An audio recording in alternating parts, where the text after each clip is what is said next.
Hello everyone. Before we start, make sure to like and subscribe to the channel, and leave a comment with where you're from and what time you're watching. That way, YouTube will keep showing you stories just like this one. Now, let's begin. February in the Cascades seemed like a good idea when I planned it from my apartment in Seattle. My sister had just gotten engaged. My job at the insurance company was draining every ounce of energy I had, and turning 34 in a cubicle felt like a slow death. I needed to prove something to myself, I guess, that I could still do hard things, that I was more than spreadsheets and conference calls. The weather forecast showed clear skies for the weekend, and I had hiked Snow Peak Trail twice before during summer months. 6 miles in, 6 miles out. Nothing I could not handle. I packed my gear on Friday night, told my roommate Alicia I would be back Sunday evening, and left before dawn on Saturday morning. The trailhead parking lot was empty when I arrived, which should have been my first warning. But I just thought I was lucky to have the mountain to myself. The first 3 miles were exactly what I needed. Cold air burning my lungs, the crunch of packed snow under my boots, and absolute silence except for the occasional bird. Pine trees lined both sides of the trail like frozen sentinels, their branches heavy with white powder. I stopped around 10 in the morning to eat a granola bar and check my phone. No signal, but I had downloaded the offline trail map. Everything looked perfect. The sky was that impossible shade of winter blue, so bright it almost hurt to look at. I remember thinking this was the clearest my head had felt in months, maybe years. I took a few photos, adjusted my backpack straps, and kept moving. By 11, I noticed the first clouds gathering on the western ridge. They looked far away, nothing urgent. I kept hiking. That was my second mistake, and the one that nearly cost me my life. The storm came faster than anything I had ever experienced. One moment I was walking under scattered clouds, and 40 minutes later, the sky turned the color of wet concrete. The temperature dropped so suddenly that my exposed cheeks went from cold to numb in what felt like seconds. I stopped to pull on my balaclava and extra gloves, fumbling with the zipper on my pack as the first snowflakes started falling. They were not the gentle, floating kind you see in holiday movies. These came down hard and fast, driven sideways by a wind that seemed to appear from nowhere. Within 15 minutes, I could barely see 20 feet ahead. The trail markers, those little orange flags tied to branches that had been guiding me all morning, disappeared into a wall of white. I pulled out my phone to check the offline map, but my fingers were already stiff inside my gloves, and the screen kept registering phantom touches from the moisture. I managed to get my bearings. I was about 4 miles from the trailhead, maybe 4.5. I needed to turn back immediately. Turning back sounds simple when you say it like that. But when visibility drops to almost nothing and every direction looks identical, simple becomes impossible. The trail I had been following was gone, buried under fresh snow that was accumulating faster than I could process. I tried to retrace my footprints, but they were filling in behind me, softening into vague depressions that could have been anything. Rocks, roots, animal tracks. The wind made it hard to think. It was not just cold, it was loud. A constant roaring in my ears that drowned out everything else. I picked a direction that felt right and started walking, telling myself that as long as I kept moving downhill, I would eventually reach the road. That is basic mountain survival. Water flows down, trails follow water, roads follow trails. I just had to stay calm and keep moving. But after 20 minutes of walking, the ground started sloping upward again. I had gone the wrong way. I was heading deeper into the wilderness, not out of it. And that is when I looked down and noticed the footprints. At first, my brain tried to make sense of them in a logical way. I thought maybe I had walked in a circle without realizing it, that these were my own tracks from minutes earlier. But the prints were too fresh, the edges too crisp, and they were not behind me, they were beside me. A second set of boot prints running parallel to mine, maybe 3 feet to my left. I stopped walking and stared at them. The snow was coming down so heavy that any tracks should have been half buried within minutes, but these looked like they had just been made. I turned around slowly, scanning the white void behind me. Nothing. Just snow and trees and that horrible howling wind. I called out, asking if anyone was there, and my voice sounded small and swallowed by the storm. No response. I looked back at the footprints. They were slightly larger than mine. The tread pattern different. Deeper grooves, a blockier heel. Someone else was out here with me. Someone who had been walking right next to me without making a sound. The rational part of my brain, the part that had kept me alive so far, tried to offer explanations. Maybe another hiker had gotten caught in the storm too. Maybe they were lost like me and had spotted my tracks and decided to follow them. That would be smart, actually. 2 people have a better chance of surviving than 1. But if that were true, why had they not called out to me? Why had they stayed just out of sight, matching my pace? Close enough to leave prints beside mine, but never close enough to see. I started walking again, faster this time, and I made myself look down every few steps. The prints kept appearing. Left foot, right foot, left foot, right foot. Perfectly parallel to mine. Whoever this was, they were not falling behind or pulling ahead. They were staying exactly even with me, moving when I moved, stopping when I stopped. I tested it once, paused mid-step with my right foot still raised, and I swear I heard the faintest crunch in the snow to my left, like someone else had frozen in the same position. Then nothing, just the wind. I lowered my foot and kept going, and the prints continued beside me as if they had never stopped. I do not know how long I walked like that. Time stops making sense when you are cold enough and scared enough.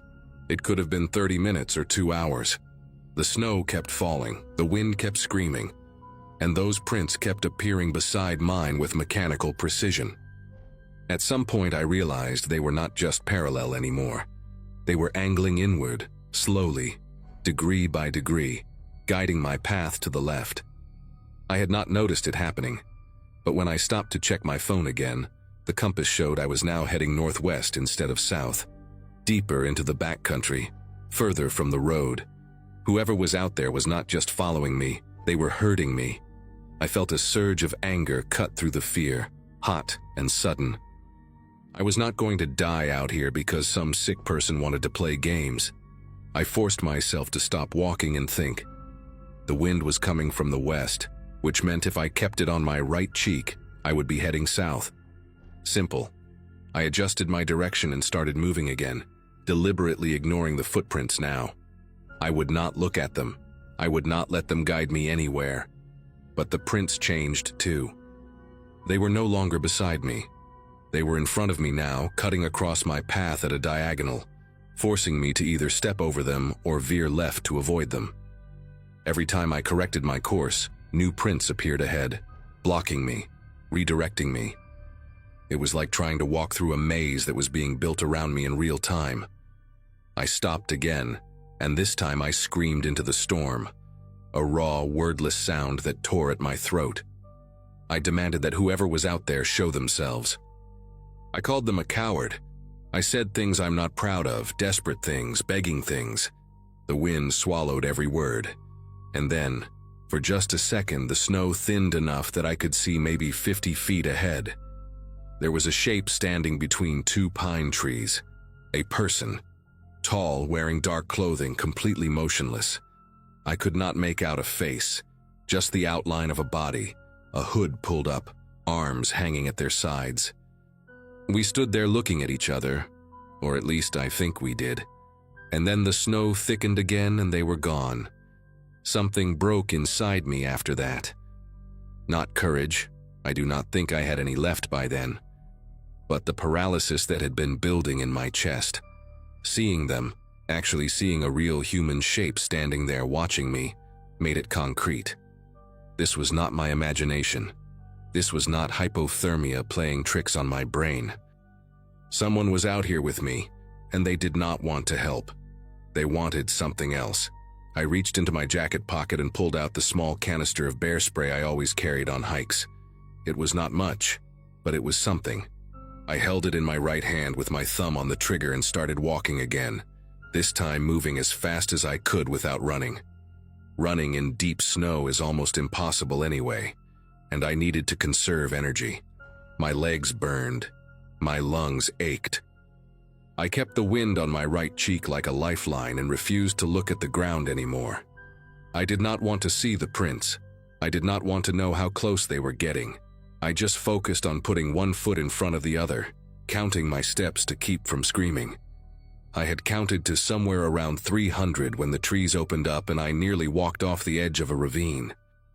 I caught myself at the last second, grabbing a branch that scraped through my glove and tore the skin underneath. Below me was a drop of maybe 40 feet, rocky and steep, with a frozen creek at the bottom glinting dully through the snow. My heart was pounding so hard I could feel it in my teeth. I looked to my left, then to my right, trying to find a way around. The ravine stretched in both directions as far as I could see, which was not far, but far enough to know I could not just walk around it quickly. This was where they had been guiding me. This was the dead end. I spun around, expecting to see that dark figure emerging from the white, but there was nothing behind me except snow and silence. The footprints were there, though, a whole trail of them leading right up to where I stood, stopping maybe 10 feet away from me. Fresh, crisp, patient. Whoever this was, they had brought me here on purpose, and now they were waiting to see what I would do. I made a decision in that moment that probably saved my life. Instead of panicking, instead of trying to run along the edge of the ravine where the snow was deep and the footing was uncertain, I did the last thing they would expect. I went down. There was a section to my right where the slope was less steep, more of a sharp incline than a sheer drop, with exposed rocks and roots poking through the snow. I shoved the bear spray back in my pocket, turned around so I was facing the slope, and started climbing down backward, gripping whatever I could find. The rocks were slick with ice and my gloves made it hard to get a good hold. Twice my foot slipped and I slid several feet before catching myself, my jacket scraping against stone. My heart lodged somewhere in my throat, but I kept going. Halfway down I heard something above me. Not the wind, something sharper. A sound like boots crunching on snow, fast, moving toward the edge of the ravine. I did not look up. I just moved faster, my arms shaking from the effort, my fingers numb even inside my gloves. When I finally reached the bottom, I landed hard on the frozen creek and felt the ice crack beneath my boots, but it held. I scrambled to my feet and looked up at the top of the ravine. There was a figure standing at the edge, looking down at me.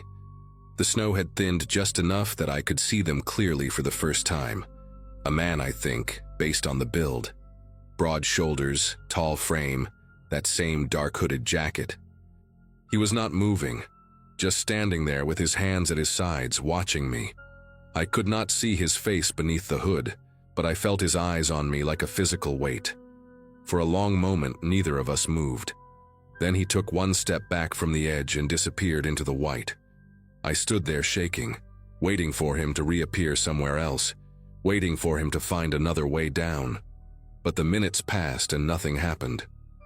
The storm continued to rage above me, but down in the ravine, the wind was blocked by the walls, and for the first time in hours I could hear myself think.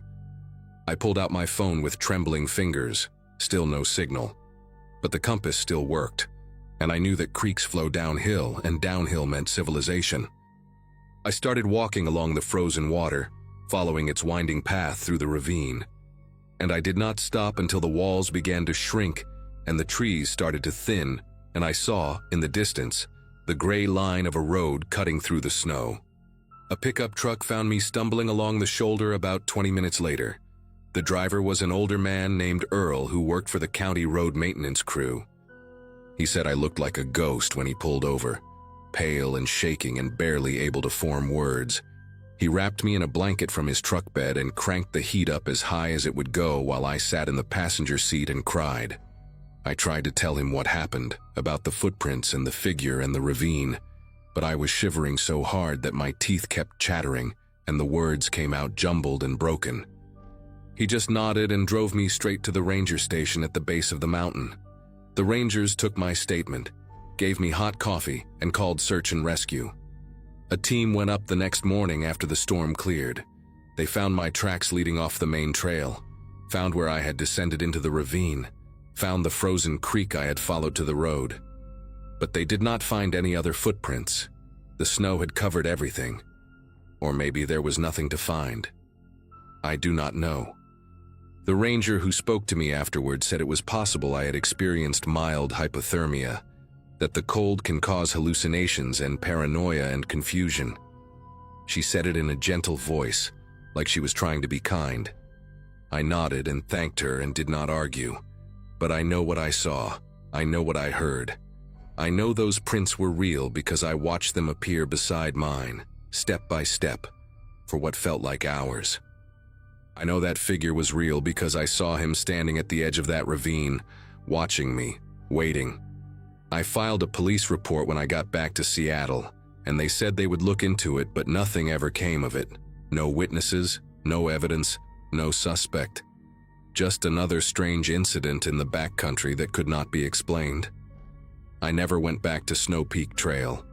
I have not gone hiking alone since that day, and I do not think I ever will. Sometimes at night, when the wind picks up outside my apartment window, I still think about that figure in the storm. I think about what would have happened if I had not climbed down that ravine.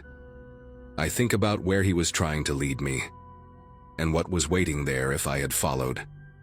And I think about this, that somewhere out there, maybe right now, he is standing in the trees at the edge of some empty trailhead, watching another car pull into the parking lot, watching another woman lace up her boots and check her phone and head off alone into the white, and she has no idea he is there.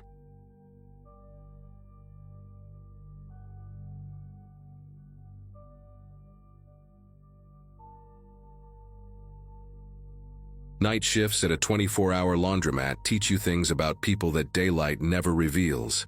What happened to me on a Thursday in February 2018 still makes me check the locks twice before settling behind the counter. I had been working at Sudsy's Coin Wash on Belmont Road in Columbus, Ohio, for about 8 months by then. A gig I picked up after dropping out of community college the spring before, when paying rent became more urgent than earning credits. The place was nothing special. 12 industrial washers, 8 dryers, fluorescent lights that buzzed like angry insects, and a small office in the back where I spent most of my shift watching Netflix on my phone and occasionally helping customers with jammed machines. My shift ran from 11 at night until 7 in the morning, and most nights I saw maybe 4 or 5 people total. That Thursday, the weather forecast had warned about a polar vortex pushing temperatures down to -15 degrees, the kind of cold that kills homeless people and cracks car batteries in half. Around 2 in the morning, the laundromat was completely empty. The wind outside howled against the plate glass windows so hard I kept expecting them to shatter inward. I had just finished mopping the floor near the folding tables when I noticed a woman standing outside the front door, her face pressed close to the glass, her breath making little clouds of fog that disappeared almost instantly in the brutal air. She was wearing a thin jacket, not even close to appropriate for that weather, and no gloves. Her fingers were red, almost purple at the tips, and she was shivering so violently I could see her whole body trembling even through the door. She made eye contact with me and raised one hand in a weak wave, then pointed at the door handle.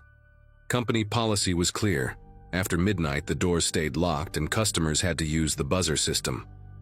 But looking at this woman, maybe in her late 40s with graying hair plastered to her forehead and desperation carved into every line of her face, I knew I could not leave her out there to freeze. I walked over and unlocked the door, and she practically fell inside, bringing a wave of frozen air with her that made me gasp. She thanked me in a voice that was barely a whisper, her words cracking like ice breaking on a pond. Her name was Renee, she said, and her car had broken down about a mile up the road. She had been walking, trying to find somewhere open, anywhere with heat. Her phone was dead. She held it up to show me the blank screen, and she just needed to warm up and call her brother to come pick her up. It all made perfect sense. I told her she could sit in one of the plastic chairs near the dryers, where the residual heat made that corner the warmest spot in the building. I even offered her the cup of coffee I had been nursing, which she accepted with trembling hands. Watching her wrap her fingers around that styrofoam cup, I felt good about my decision. This was basic human decency. You do not let someone die of hypothermia because of a company policy written by people who had probably never worked a night shift in their lives. For the next 20 minutes or so, things were calm. Renee sat quietly, sipping the coffee, slowly regaining color in her cheeks and fingers. She asked if she could use the phone in my office to call her brother, and I said of course, leading her to the back. The office was small, barely bigger than a closet, with a metal desk, a rolling chair, a safe bolted to the floor where I deposited the coin collections, and a corded phone that looked like it belonged in a museum. She dialed a number, spoke briefly to someone. I could hear a male voice on the other end but could not make out the words, and then hung up. Her brother was on his way, she told me. Maybe 30 minutes out. She thanked me again, and I noticed that she was looking around the office as she spoke, her eyes moving slowly across the safe, the desk drawers, the small security monitor that showed grainy footage of the main floor. At the time, I thought nothing of it. She was probably just curious or bored or still disoriented from the cold. I walked her back to her chair by the dryers and returned to my spot behind the counter. About 15 minutes later, the buzzer rang. I looked up at the security monitor and saw a man standing outside, hands shoved deep in his coat pockets, shoulders hunched against the wind. He was tall, probably 6'3" or 4", with a shaved head and a thick beard that had frost clinging to it. I assumed this was the brother, arriving faster than expected. I glanced over at Renee, and she was already standing up, walking toward the door. But something about the way she moved caught my attention. She did not seem surprised or relieved the way you would expect someone to be when their ride finally shows up after being stranded in deadly cold. Her pace was measured, almost casual, and she kept her eyes fixed on me rather than on the man outside. I pressed the button to unlock the door, and the man stepped inside, stamping his boots on the mat and blowing into his cupped hands. He nodded at me once, a quick jerk of his chin, but did not say thank you or offer any greeting. He walked straight past the counter and stood next to Renee near the dryers, and the two of them began speaking in voices too low for me to hear. I tried to go back to my phone, scrolling through social media without really seeing anything on the screen. But I could not focus. Something about the dynamic between these two people was making my chest tight, sending little prickles of unease down my spine. They were not acting like siblings. There was no hug, no expression of relief, no "thank God you made it" moment. They stood close together, almost shoulder to shoulder, their heads bent toward each other like conspirators. Every few seconds, one of them would glance in my direction, quick, furtive looks that they probably thought I did not notice. The man had not taken off his coat, had not sat down, had not done any of the things a person does when they arrive somewhere to wait. He was standing with his weight balanced on both feet, his posture rigid, like someone ready to move fast if needed. I started running through explanations in my head. Maybe they had a complicated relationship. Maybe he was angry about having to drive out in this weather. Maybe I was being paranoid because it was 3 in the morning, and I had been alone for hours. But none of those explanations quieted the alarm bells that were now ringing steadily in the back of my mind. The man broke away from Renee and started walking toward me. His boots were heavy, work boots with steel toes, and each step echoed against the linoleum floor like a slow drum beat. He stopped on the other side of the counter, close enough that I could smell cigarette smoke and something else underneath it, something sour like old sweat. Up close, I could see his eyes were pale gray, almost colorless, and they held no warmth whatsoever. He asked me if I had a bathroom he could use. I told him yes, pointing toward the short hallway that led to the restrooms near the back of the building. But he did not move in that direction. Instead, he leaned forward on the counter, his thick forearms pressing against the surface, and asked if the bathroom was near that office he had seen on his way in. I felt my throat tighten. The way he said it, That office, he's made it clear he had been paying attention, cataloging the layout of the building since the moment he walked through the door.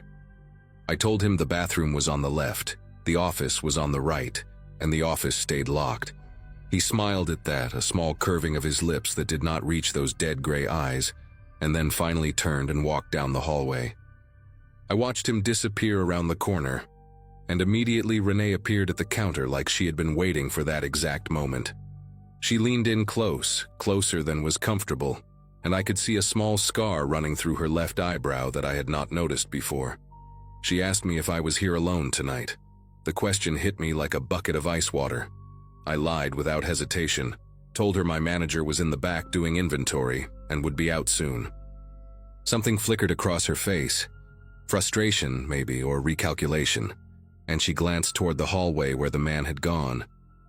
She asked another question then, her voice still friendly but with an edge underneath it now, wanting to know what time my shift ended and if someone else would be coming in to relieve me. I told her 7, told her my coworker was always early, told her whatever lies I could think of to make this place seem less isolated than it actually was. She nodded slowly, processing this information, and then walked back toward the dryers without another word. My heart was pounding so hard I could feel it in my temples. These people were not here by accident. They were not stranded travelers waiting for a ride. They were here for something specific, and I was starting to understand exactly what that something was. The man came back from the hallway, but he did not return to where Renee was sitting. Instead, he walked directly to the office door and tried the handle. Just like that.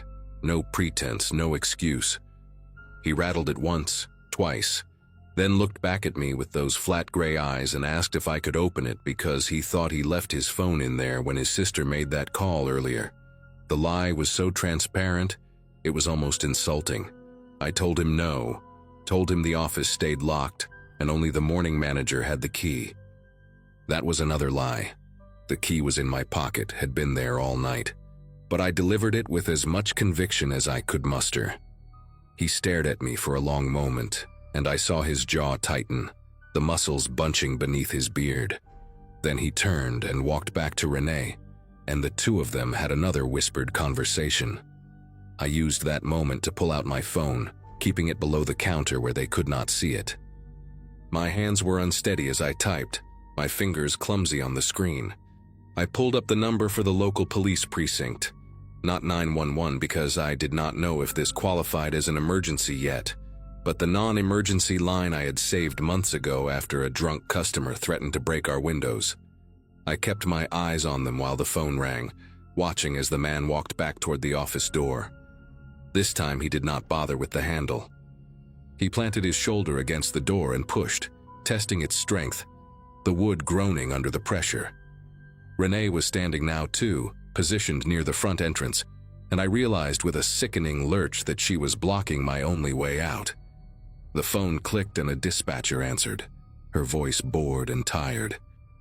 I spoke as quietly as I could, told her my location, told her I had 2 people in the building who were trying to break into the back office, told her I was alone and scared.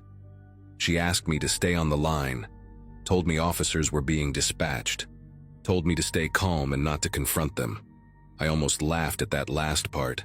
Confrontation was the furthest thing from my mind. All I wanted was to survive the next however many minutes until help arrived.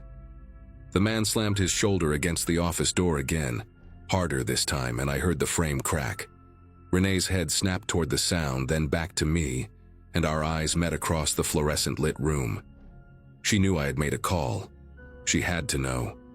And the look on her face, cold, calculating, utterly devoid of the desperation she had performed so convincingly an hour ago, told me that the situation was about to change very fast. Renee said something sharp to the man, a single word I could not make out, and he stopped ramming the door. For a moment, everything was still. The buzz of the fluorescent lights, the distant rattle of the wind against the windows, the muffled voice of the dispatcher still talking in my ear. All of it seemed to fade into the background as the 2 of them stood there, frozen in what looked like indecision. Then the man reached into his coat pocket, and my entire body went rigid with fear. But what he pulled out was not a weapon. It was a phone. He looked at the screen, said something to Renee, and she cursed loud enough for me to hear it clearly across the room. Sirens. Faint at first, barely audible over the howling wind, but growing louder with each passing second. The man shoved his phone back in his pocket and strode toward the front door, not running but moving with purpose, his boots hammering against the floor. Renee followed right behind him, pausing only to look back at me one last time. There was no anger in her expression, no frustration at being thwarted, just a kind of blank assessment, like she was filing my face away for future reference. Then she pushed through the door and disappeared into the frozen darkness outside. The police arrived about 3 minutes later, 2 cruisers with their lights painting the snow-covered parking lot in alternating blue and red. I let them in with hands that would not stop trembling, and I told them everything. They searched the area but found no trace of Renee or the man. No abandoned car a mile up the road like she had claimed. No footprints in the snow leading anywhere useful, the wind having already erased whatever trail they left behind. The officers took my statement, examined the damage to the office door. The frame was cracked nearly in half. One more good hit, and it would have given way completely, and told me I had done the right thing by calling when I did. One of them, a woman with short gray hair and a calm, steady voice, said this was not the first time they had seen something like this. Teams of 2, she explained. One to play the victim and gain entry, the other to show up later and do the heavy lifting. They target isolated businesses during extreme weather, counting on the cold to make people sympathetic and careless. She said I was lucky. She said it could have gone much worse. I knew she was right, but knowing it did not make the shaking stop, did not make the image of Renee's final look fade from my memory. I quit that job 2 weeks later. Gave my notice the very next morning when my manager arrived and saw the splintered door frame, the police report on the counter, and me sitting in the corner with a cold cup of coffee I had not touched in hours. He understood, told me he would have done the same. I found work at a warehouse after that, day shifts only, surrounded by co-workers and forklifts and noise, the kind of job where you are never truly alone. It has been 6 years now, and I still think about that night more often than I would like to admit. Every time the temperature drops below 0, every time I see a news report about the homeless dying in the cold, every time someone knocks on a door late at night, I am right back in that laundromat, watching Renee press her face against the glass with those purple fingers and that performance of desperation that fooled me completely. I do not blame myself for letting her in. I think most people would have done the same thing, faced with a freezing woman begging for help in the middle of the night. But I learned something that Thursday in February, something that has stayed with me ever since. Kindness can be a door, and there are people in this world who spend their lives looking for someone willing to open it.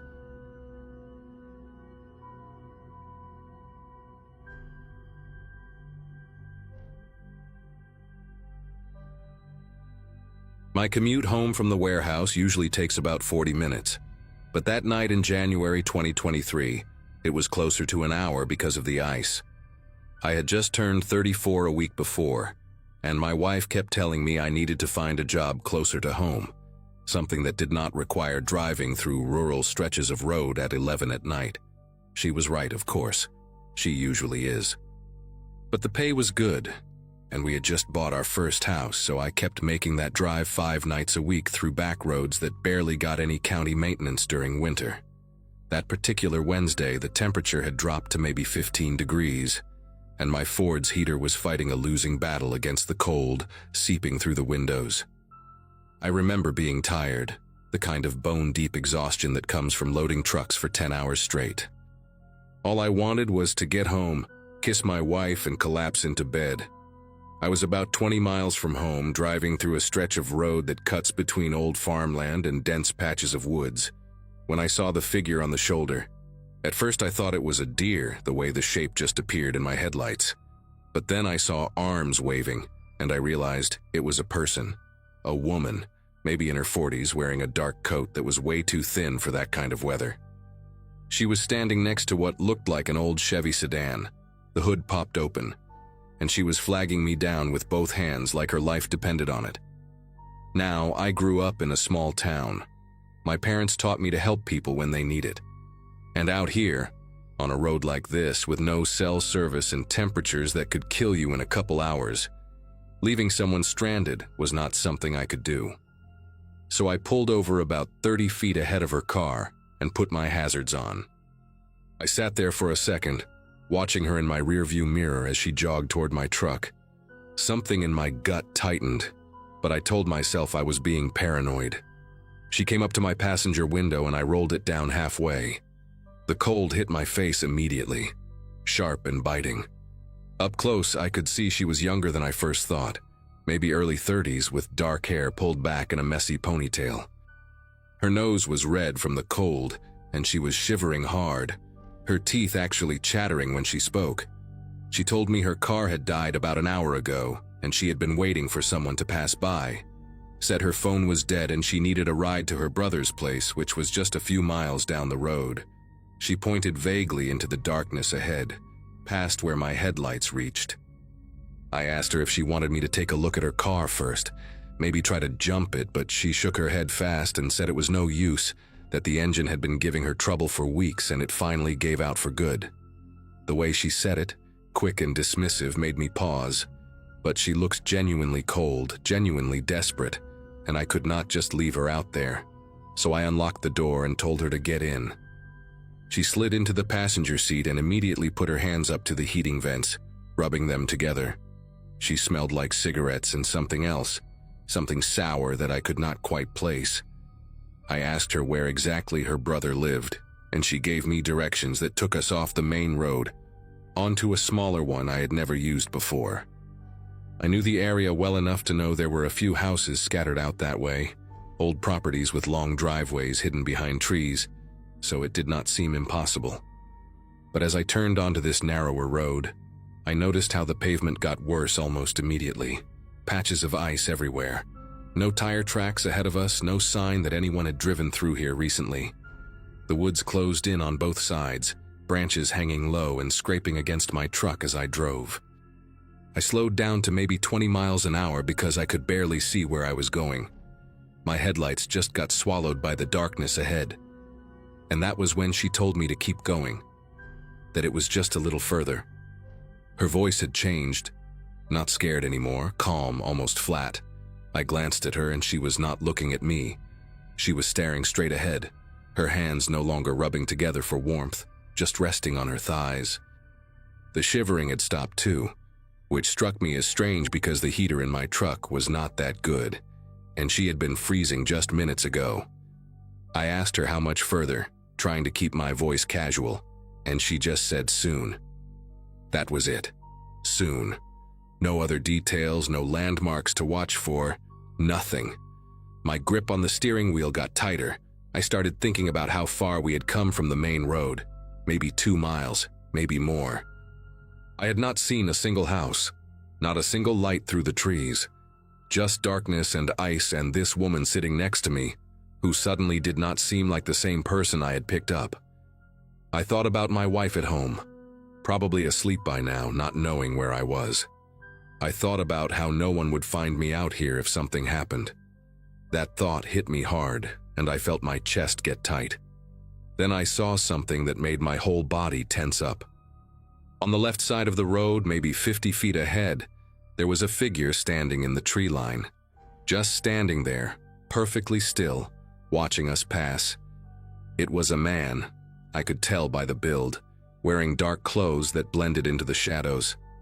I only saw him because my headlights caught a flash of something reflective on his jacket, maybe a zipper or a button.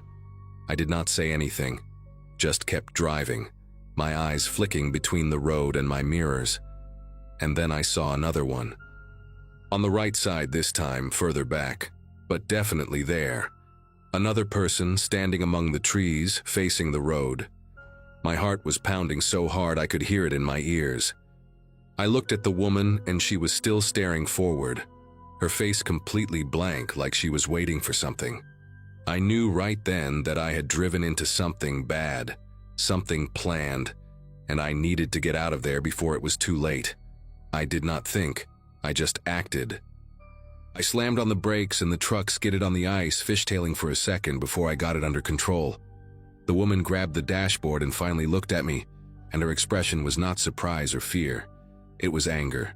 Pure, cold anger, like I had ruined something she had been working on.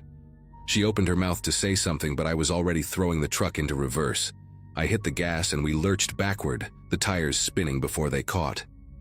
She grabbed for my arm, her fingers digging into my jacket, yelling at me to stop, to wait, that I was making a mistake. But her voice was different now, urgent and harsh, nothing like the helpless woman I had picked up on the roadside. I shook her off and kept reversing, my eyes darting between the mirrors, trying to stay on the road. The branches scraped against the truck like fingers trying to hold us in place. I saw movement in my peripheral vision, shadows shifting between the trees, getting closer. She tried to grab the steering wheel then, lunging across the center console.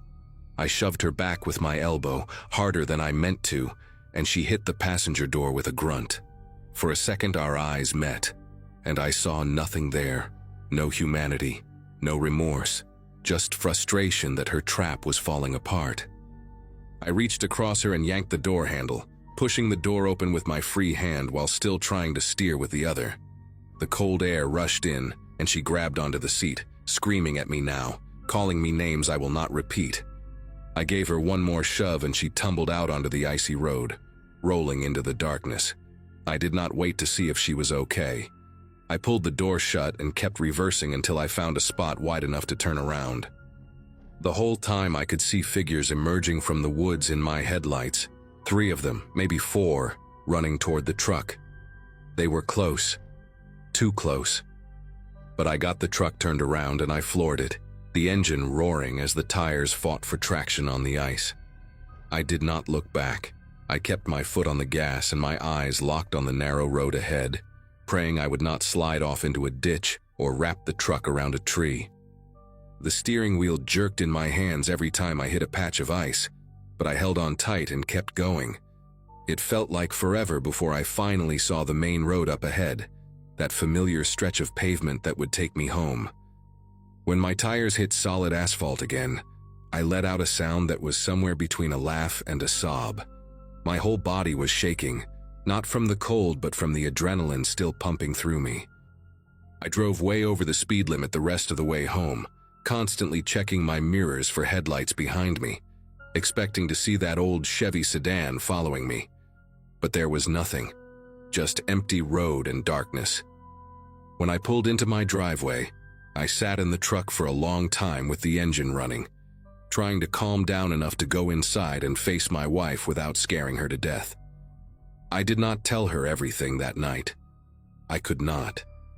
She was half asleep when I crawled into bed, and I just held her and stared at the ceiling until the sun came up. The next morning I called in sick to work and drove back out to that stretch of road in the daylight. I told myself I needed to see it again, needed to prove to myself that it really happened the way I remembered. The woman's car was gone. There was no sign anyone had ever been there. No broken glass, no tire marks in the slush, nothing. I drove slow down that side road where I had taken her, the one that led into the woods. In the daylight it looked almost peaceful, just a quiet country road with bare trees on either side. But about a mile in, I found what I was looking for. There was a clearing off to the right, hidden from the road by a wall of brush, and in that clearing I could see tire tracks. Lots of them. The ground was all torn up, like multiple vehicles had been parked there recently. I did not get out of my truck to look closer. I did not need to. I knew exactly what that place was. It was where they had been waiting for me. I went to the police that same afternoon, sat in the station for 2 hours telling my story to a deputy who looked at me like I was making it all up. He wrote everything down, asked me a few questions, and said they would look into it. That was almost 2 years ago now. I never heard back from them, not once.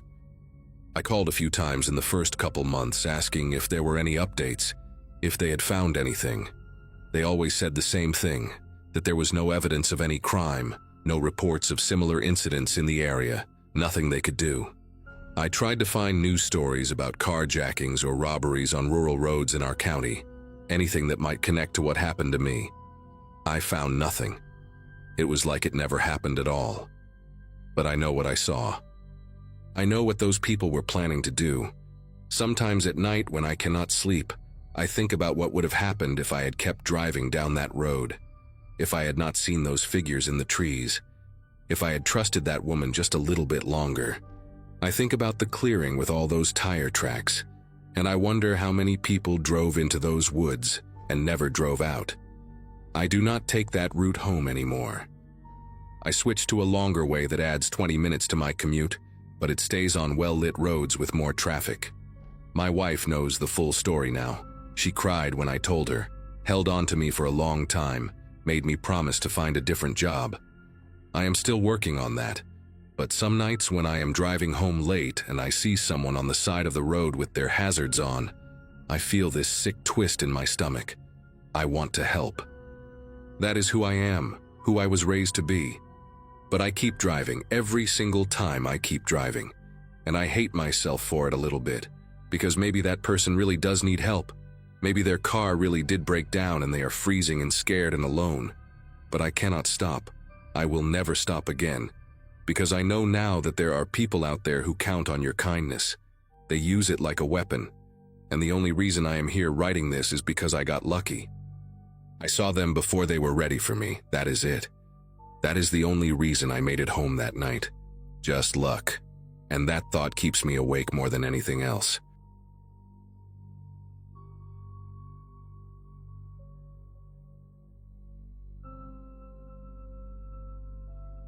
"17 hours into a haul across the Dalton Highway in February, you start questioning every decision that brought you to this point. My graduating class back in 2009 had gone off to college, to office jobs, to lives with central heating and weekends off. And there I was, gripping a steering wheel at 2 in the morning while the Arctic tried its best to kill me. I drove freight for Kenworth Logistics out of Fairbanks, running loads up to Prudhoe Bay during the winter season when the ice roads opened, and the money got good enough to make a man forget common sense. On this run, I was hauling drilling equipment worth more than I would make in 5 years, creeping along at 20 miles an hour, because the whiteout had turned the world into a wall of static. My rig was a Peterbilt 379 that I had named Rosemary after my grandmother, and she was the only thing between me and a frozen death in a ditch. The heater blasted on full, the wipers fought a losing battle against the snow, and somewhere behind all that white nothing, the sun would not rise for another 6 hours. I had made this run maybe 40 times over 3 winters, and I had never seen conditions this bad. The radio had been giving me trouble since I passed Coldfoot, crackling in and out like someone was playing with the dial from the other side. I kept trying to reach dispatch, kept trying to raise any of the other drivers who might be out on the road that night, but all I got was bursts of static punctuated by silence. The isolation up there was something people who have never driven those roads cannot understand. There is nothing for miles in every direction except tundra and ice and the occasional frozen creek bed. No cell service, no rest stops, no farmhouses with their lights on. Just the road, your headlights, and the howling wind that rocked your trailer like it was trying to tip you over. I had a satellite phone for emergencies, but when I checked it, the screen showed no signal, which was unusual because those things were supposed to work anywhere. I told myself the storm was interfering with the satellite, told myself it would clear up in an hour or 2. That was when I first saw the figure standing on the shoulder of the road, maybe 200 feet ahead, right at the edge of where my headlights could reach. I eased off the accelerator and let Rosemary slow down on her own, not wanting to brake hard on ice that I could not see beneath the packed snow. The figure was not moving, just standing there facing the road, and as I got closer I could make out more details. A dark parka with a fur-lined hood, no visible face, hands hanging at the sides. No vehicle anywhere nearby, no snowmobile. Nothing to explain how a person could be out here in the middle of a whiteout at 2 in the morning, 60 miles from the nearest outpost with a warm building. My first thought was that someone had broken down and walked until they could not walk anymore. that I was looking at a stranded driver minutes away from freezing to death. I started to pull over, my foot hovering over the brake, already running through the procedure in my head. Get them in the cab, crank the heat, radio for help once the signal came back. But something made me hesitate. The person was not waving, not flagging me down, not doing any of the things you would expect from someone desperate for rescue. They just stood there, motionless, like a mannequin someone had planted in the snow as a sick joke. I crept past at maybe 5 miles an hour, close enough that my headlights should have lit up their face, but the hood was angled down and all I could see was shadow. My side mirror caught the figure as I passed, still motionless, still facing the road like they were waiting for something. I told myself to stop, told myself that leaving someone out here was the same as leaving them to die, but my hands would not turn the wheel. There was something wrong with the way they stood. Something unnatural about that perfect stillness in a wind that was gusting hard enough to rock my trailer. I watched the mirror as the figure shrank behind me, swallowed by the whiteout, and I felt a guilt that sat heavy in my chest. I grabbed the radio and tried again, hoping to report the sighting to someone, anyone, but all I got was that same dead static. The satellite phone still showed no signal. I was completely alone out there, and I had just driven past what might have been a dying person because something in my gut told me not to stop. I replayed the image in my head over and over. The dark parka, the fur-lined hood, the hands hanging limp at the sides, and tried to convince myself I had made the right call. About 20 minutes later, the engine temperature gauge started creeping toward the red. Rosemary had never overheated on me before, not once in 3 years, and I knew immediately that something was wrong. I pulled over to the shoulder and killed the engine, listening to the wind scream against the cab while I waited for the temperature to drop. The protocol was simple. Let it cool, check the coolant, restart, and monitor. I had done it 100 times on other rigs, though never in conditions like this. Never when stopping meant exposing myself to air cold enough to freeze exposed skin in under a minute. I zipped my parka all the way up, pulled on my insulated gloves, and grabbed the flashlight from under the seat. The moment I opened the door, the cold hit me like a physical wall, stealing the breath from my lungs and making my eyes water instantly. I climbed down and walked to the front of the rig, my boots crunching on packed snow, the flashlight beam barely cutting through the swirling white. The coolant reservoir looked fine. The hoses were intact. I could not find any obvious reason for the temperature spike, which meant it was probably a sensor issue, something electrical glitching in the cold.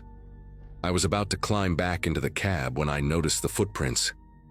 They were on the passenger side of the truck, a single line of boot prints in the fresh snow, leading from somewhere behind me toward the trailer. My flashlight followed them along the length of the rig, and they stopped right at the back doors of the trailer, like whoever made them had walked up and then just vanished. The snow was still falling hard enough that any prints would be covered within minutes, which meant these were fresh, made sometime in the last 20 minutes, while I had been sitting in the cab waiting for the engine to cool. I stood there staring at them, my breath coming out in thick white clouds, trying to make sense of what I was seeing. There was no one around. I had not heard anything, had not seen any headlights or movement. The road behind me was empty. The road ahead was empty, and the only sounds were the wind and the ticking of my cooling engine. But someone had walked up to my trailer while I sat inside, completely unaware, and then disappeared without a trace. I thought about the figure on the road, the one I had passed 20 minutes ago, and a cold that had nothing to do with the weather settled into my bones. I walked toward the back of the trailer, flashlight raised, half expecting someone to jump out at me from behind the wheels. The footprints led right up to the double doors and stopped there, but the seal on the trailer was still intact. The metal lock I had secured back in Fairbanks was exactly where I had left it, untouched and frozen solid. Whoever had walked up here had not tried to break in, had not tried to steal whatever was inside. They had just walked up, stood at the doors, and then what? I circled the trailer slowly, checking every shadow, every gap between the wheels, but there was no one. The wind howled and the snow swirled, and I was completely alone. I thought about following the footprints backward, tracing them to wherever they had come from, but the idea of walking away from my rig into that white nothing made my chest tight with fear. Instead, I hurried back to the cab, climbed inside, and locked both doors. My heart was pounding so hard I could feel it in my temples. I tried the radio again, desperate to hear another human voice, but the static was even worse now, a harsh crackling that sounded almost like interference from another signal. The engine had cooled enough to restart, so I fired up Rosemary and pulled back onto the road, pushing the speed as high as I dared in conditions that demanded caution. Every few seconds I checked my mirrors, watching for headlights behind me, watching for movement in the white wall that surrounded the truck. Nothing, just snow and darkness and the faint glow of my own taillights reflecting off the storm. I drove for maybe 10 miles, my grip on the wheel so tight my knuckles ached, before I noticed something that made me ease off the gas again. The trailer was swaying. Not the normal rocking you get from wind gusts or uneven road surface, but a rhythmic, deliberate swaying, like something inside was shifting its weight from side to side. I knew what I was hauling: drilling equipment, crates of machine parts, heavy industrial materials strapped down to pallets. None of it should be moving. None of it could move unless the straps had come loose, or unless someone was inside the trailer, pushing against the load. I watched the mirror and saw the trailer sway again, a slow pendulum motion that had no natural explanation, and I felt every hair on my arm stand up beneath my coat. I was not going to stop. That was the one thing I knew for certain. Whatever was happening back there, whoever was back there, they wanted me to pull over again. They wanted me outside the cab, exposed, vulnerable. The figure on the road had been bait, the engine trouble had been a trap, and now this swaying was another attempt to make me stop. I pushed the accelerator down and felt Rosemary surge forward, the speedometer climbing past 30, then 35, faster than anyone should drive on an ice road in a whiteout. The trailer kept swaying behind me, more violently now, like whoever was inside could feel me accelerating and was trying to throw off my balance. I gripped the wheel with both hands and kept my eyes locked on the narrow cone of visibility ahead, praying I would not hit a patch of black ice or a drift that would send me spinning off the road. The next checkpoint was Dead Horse, maybe 40 miles ahead, and if I could just make it there without stopping, I would be safe. There would be other people, other trucks, a place with lights and warmth and witnesses. I just had to keep driving and not look back. Then the banging started. It came from the roof of the cab directly above my head, a heavy, rhythmic pounding, like someone was up there slamming their fist against the metal. I jerked in my seat and nearly swerved off the road, my heart hammering so hard I could barely breathe. The banging continued, 3 hits, then a pause, then 3 more, a pattern that was too deliberate to be anything accidental. I tried to tell myself it was ice falling from an overpass, debris from the storm, anything but what it obviously was. But there are no overpasses on the Dalton Highway. There is nothing above you but sky and snow, and the occasional raven. Someone was on top of my truck, pounding on the roof while I drove through a whiteout at 40 miles an hour, and I had no idea how they had gotten there or what they wanted. I floored the accelerator and pushed Rosemary to 50, then 55, the trailer fishtailing behind me, the banging above me getting faster and more insistent. The radio crackled suddenly, and for one heart-stopping moment I thought I heard a voice, low, distorted, impossible to understand, before it dissolved back into static. I do not know how long I drove like that, speeding through a whiteout with someone on my roof and something in my trailer, both hands welded to the wheel, eyes burning from not blinking. It could have been 20 minutes or it could have been an hour. Time stopped meaning anything. The banging would pause for long stretches and then start again, sometimes directly above me, sometimes toward the back of the cab, like whoever was up there was crawling around, testing different spots. At one point I heard a scraping sound near the passenger window, metal on metal, and I looked over just in time to see something dark flash past the glass. A hand, maybe, or a boot, gone before I could focus on it. I screamed, actually screamed out loud in the cab, and swerved hard enough that the trailer jackknifed for a terrifying second before I corrected. The road ahead was still nothing but white.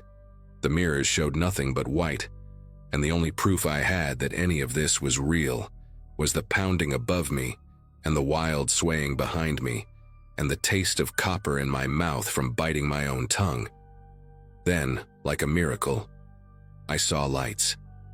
Faint at first, just a yellowish glow in the distance that I thought might be a hallucination, but they grew brighter as I pushed toward them.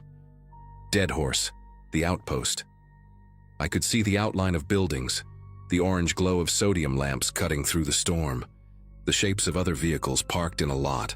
I laid on the horn and did not let go, blasting it over and over as I barreled toward the checkpoint, not caring if I woke every person within 10 miles. The banging on the roof stopped the moment the lights came into view. Just stopped, like someone had flipped a switch. The swaying in the trailer settled into the normal rhythm of road vibration. By the time I pulled into the lot and slammed the brakes, skidding to a stop in front of the main building, everything was quiet. I sat there for a long moment, engine running, doors locked, hands still gripping the wheel, waiting for something to happen. Nothing did. Workers came out of the building drawn by my horn, and I watched them approach with flashlights, their faces confused and concerned. When I finally opened the door and stumbled out into the cold, I could barely speak. I just pointed at the roof, then at the trailer, and managed to say one word. Someone. They searched everything. A crew of 6 men with flashlights and crowbars went over every inch of my rig, while I sat inside the main building wrapped in a blanket, drinking coffee that I could not taste. They found scratches on the roof of the cab, long, deep gouges in the paint that had not been there when I left Fairbanks. They found a vent panel on the underside of the trailer that had been pried open, the screws stripped, and the metal bent inward like someone had forced their way through. The cargo inside was undisturbed, still strapped down exactly as I had loaded it, but there were wet boot prints on the floor of the trailer and handprints on the walls where someone had braced themselves against the swaying. No one was inside when they opened the doors. Whoever had been there was gone, vanished into the storm before the truck even came to a full stop. The police took my statement and told me that I was not the first driver to report something like this on the Dalton. There had been others over the years. Trucks found abandoned with no sign of the driver, rigs that arrived at checkpoints with damage no one could explain, reports of figures standing on the road in conditions no sane person would survive. They never caught anyone. They never found any bodies. They just had stories, dozens of them going back decades. I quit hauling ice roads after that night, turned in my notice to Kenworth the day I got back to Fairbanks and never looked back. I drive local routes now, short hauls around the lower 48 where there are gas stations every 20 miles, and cell service never drops. The money is worse, but I sleep at night, which is more than I could say for the first 6 months after that run. I still think about it, though. I think about the figure standing on the shoulder of the road, motionless in a wind that should have knocked them flat. I think about the footprints that led to my trailer and stopped, about the banging on my roof and the hand, or whatever it was, that scraped past my window at 50 miles an hour. I think about the vent panel that had been pried open from the outside, and I wonder how long that person had been riding under my trailer before they climbed up. I wonder what would have happened if I had stopped when the trailer started swaying, if I had gotten out to check the cargo like any reasonable driver would. The police told me I did the right thing by keeping moving, that the outpost lights probably saved my life. I believe them. But some nights, when the wind picks up and the dark presses against my windows, I can still hear that rhythmic banging above my head, and I have to check the locks 3 times before I can close my eyes.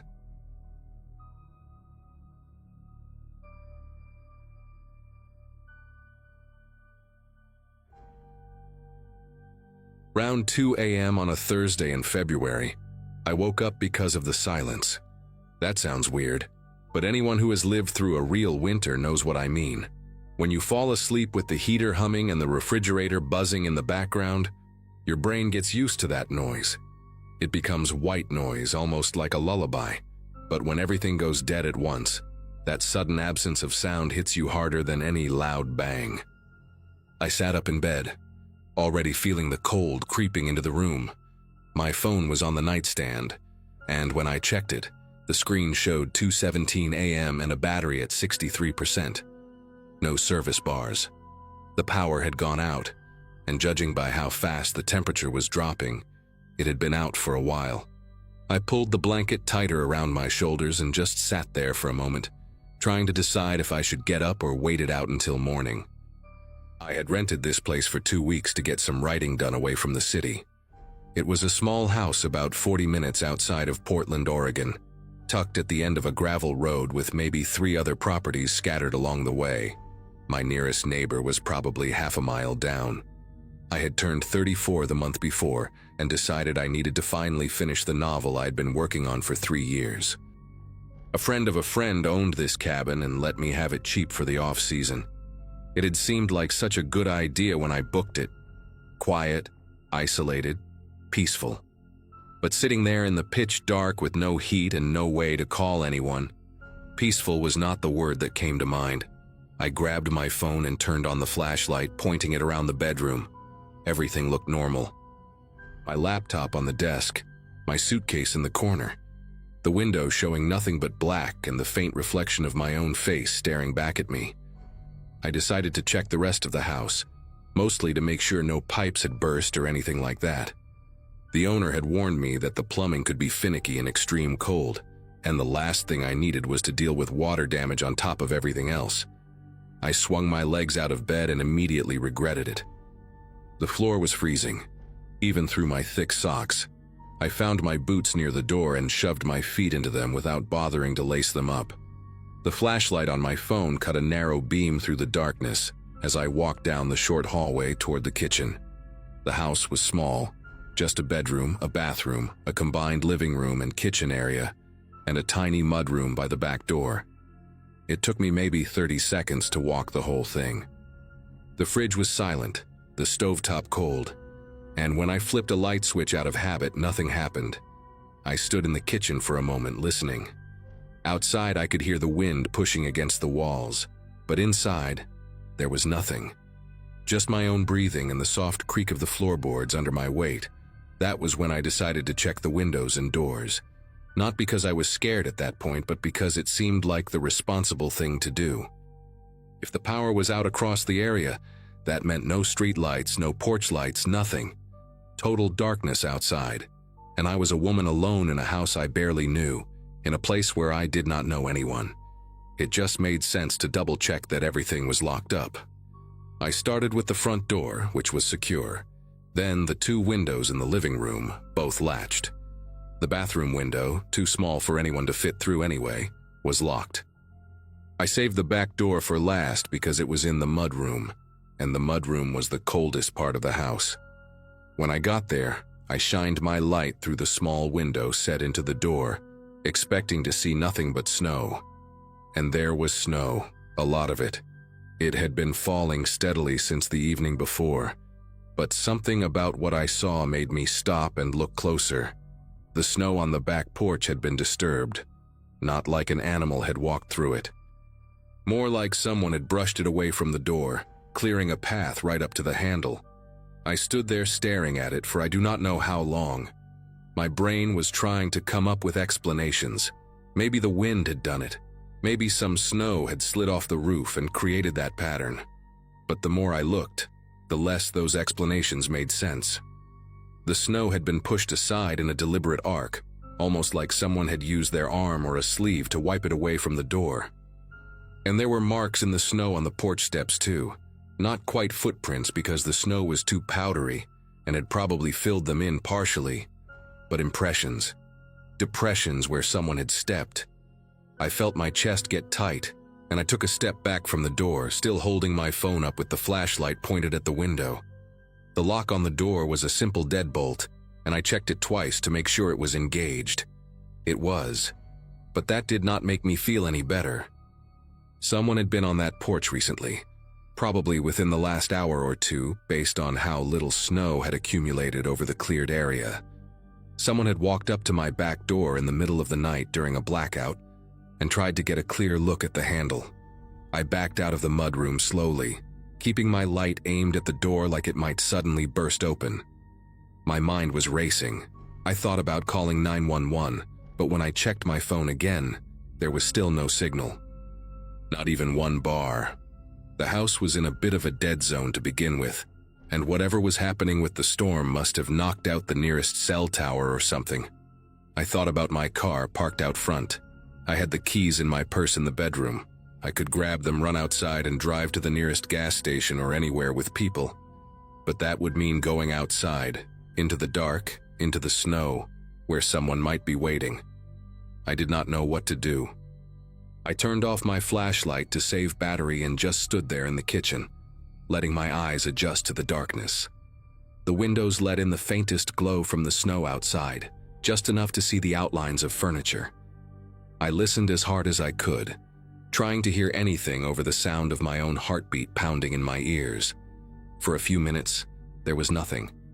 Just the wind outside and the occasional creak of the house settling. I started to wonder if maybe I was overreacting. Maybe some drunk guy had wandered up to the wrong house and left when he realized his mistake. Maybe it was the property owner checking on the place and I just had not heard him knock.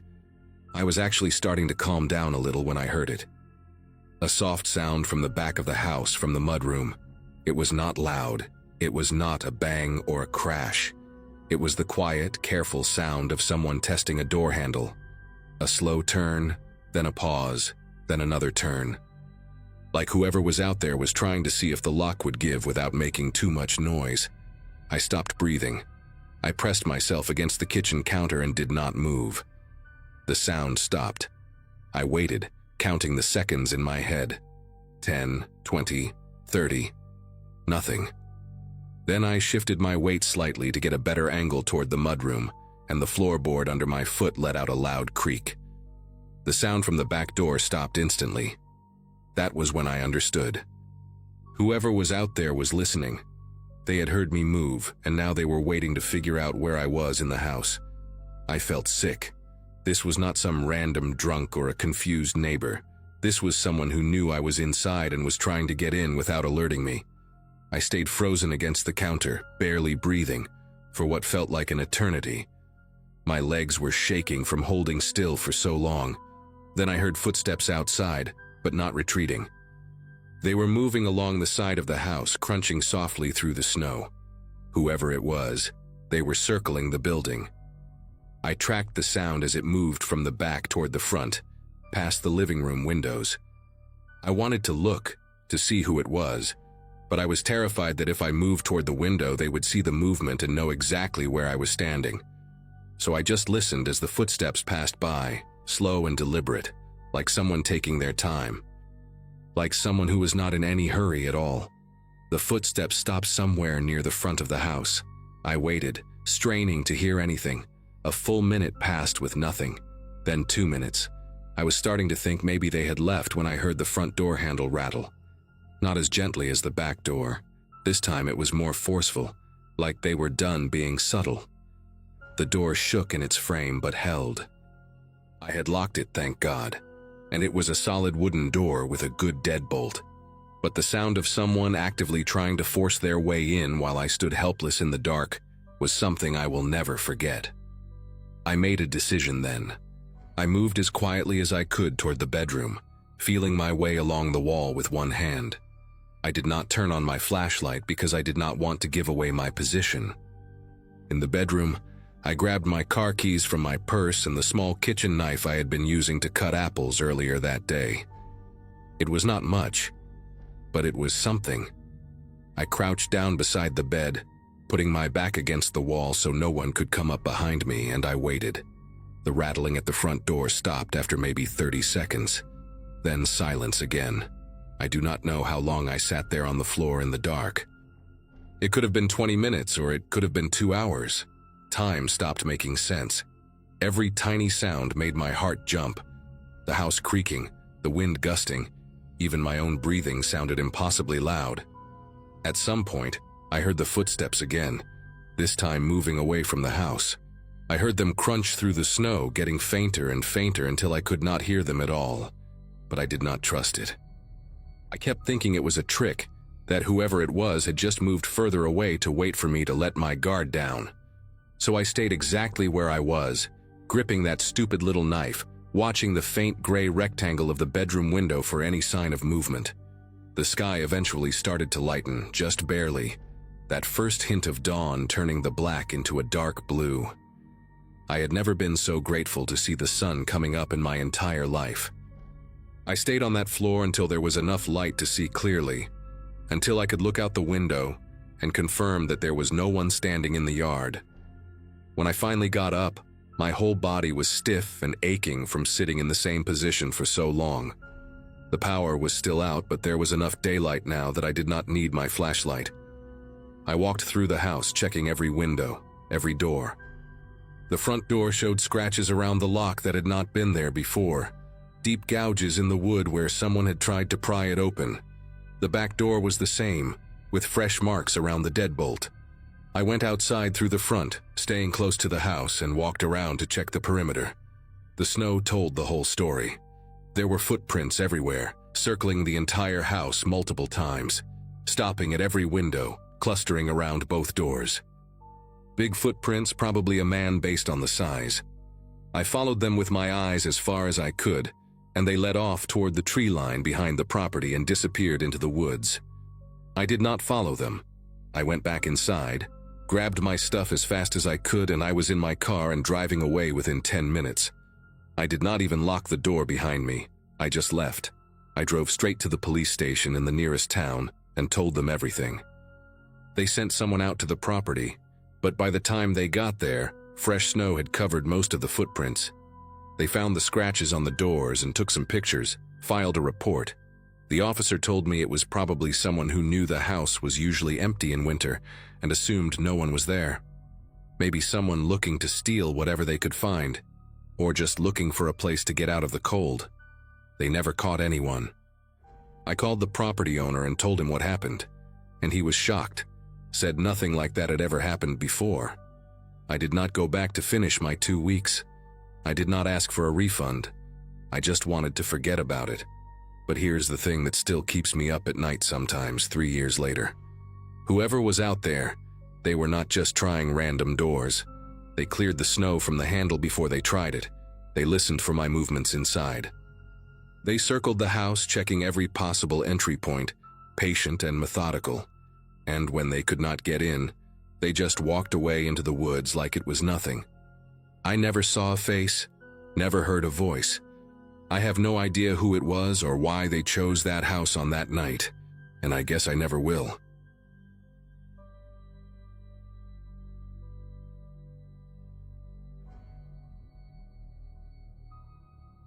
Greenleaf Copy and Print sat at the dead end of a strip mall on Route 17, one of those forgotten little shops that survived on loyalty and stubbornness more than actual foot traffic. I had been working there for about 8 months when this happened, running the front counter, helping customers with business cards and banners, occasionally taking passport photos for people who always seemed annoyed at how they turned out. My manager, Rich Oberlin, a stocky guy in his 50s who inherited the place from his father, called me around noon that Wednesday, asking if I could cover the closing shift. Stacy, the regular evening girl, had called in with some kind of throat infection that made her voice sound like gravel in a blender. At 24, still chipping away at student loans from a communications degree that had yet to prove useful, I grabbed every extra shift I could. The weather forecast mentioned snow, but nothing that sounded particularly threatening. When I pulled into the parking lot at 3 in the afternoon, the sky had that heavy, bruised look that upstate New York gets before something nasty rolls through. I should have paid more attention to that. By 5:30, what the radio called a significant winter weather event had buried the parking lot under a thick white blanket. The snow fell in dense curtains, reducing visibility to almost nothing, and the few cars that crept along Route 17 looked like ghosts drifting through fog. Rich checked in by phone, his voice cutting in and out through spotty reception, reminding me that the shop had never closed early in 18 years of operation. Small town reputation and all that. I told him I would stick it out until 9, already calculating the overtime in my head. The nail salon next door shut off its lights around 6, and I watched the owner sprint to her car with her coat pulled over her head, tires spinning briefly before she disappeared into the white. After that, I had the entire strip mall to myself. The heating system kept the front area comfortable enough, though I knew the back rooms, the storage area, and the old break room that nobody used anymore ran about 10 degrees colder. For 2 hours, I sat behind the counter with a paperback novel, listening to the wind rattle the plate glass windows and watching snowdrifts climb higher against the doors.